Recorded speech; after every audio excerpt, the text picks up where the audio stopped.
Hello everyone, কেমন আছেন সবাই? তো আজকে আপনাদের মাঝে আরেকটি নতুন ভিডিও নিয়ে আসছি।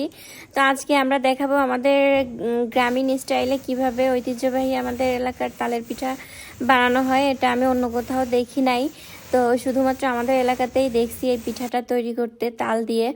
তো এটা হচ্ছে গুড়ি চেলে নেওয়া হচ্ছে, এটা আগে ভেজে নেওয়া হয়েছে। তো ভেজে নিয়ে এখন হচ্ছে এটা নেটের মাধ্যমে চেলে নেওয়া হচ্ছে, কারণ হচ্ছে এটা একটু বড় বড় শেপ আসবে, এই জন্য একদম মিহি হবে না।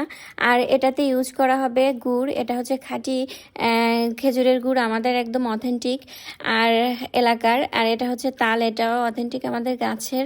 তো আমাদের যেহেতু গ্রামে এগুলা সব কিছু পাওয়া যায় খুব ইজিলি, একদম অথেন্টিক 100%ই পাওয়া যায়। তো এখন হচ্ছে তাল গুড় আর হচ্ছে নারকেল গুড়ির সাথে মিক্স করে এটাকে হচ্ছে মাখতে হবে, ভালো করে মেখে একটা ডো তৈরি করতে হবে। তো দেন হচ্ছে এটাকে মাখা হচ্ছে। তো এটা নারকেল কুড়িয়ে নেওয়া হয়েছে, এটা ফুটেজ নেওয়া হয়নি।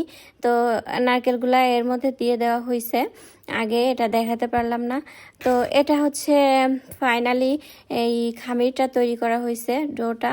তো এখন হচ্ছে এটাকে পিঠার শেপ দেওয়া হচ্ছে। তো পিঠাটা হাতে কাটা সেমাই পিঠার মতোই বানানো হয় এভাবে। তো বানিয়ে হচ্ছে এটাকে সিদ্ধ করতে হয়, ভাপে দিতে হয়, ভাপে দিয়ে তারপরে হচ্ছে এটাকে খাওয়ার উপযুক্ত হয়।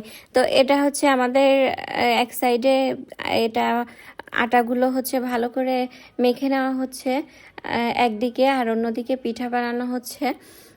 এই যে পিঠাটা একদিকে বানানো হচ্ছে আর ওইদিকে আটা বানানো হচ্ছে ভালো করে। 2-3 জন হলে আর কি কাজটা ইজি হয়ে যায়, খুব দ্রুত হয়ে যায়।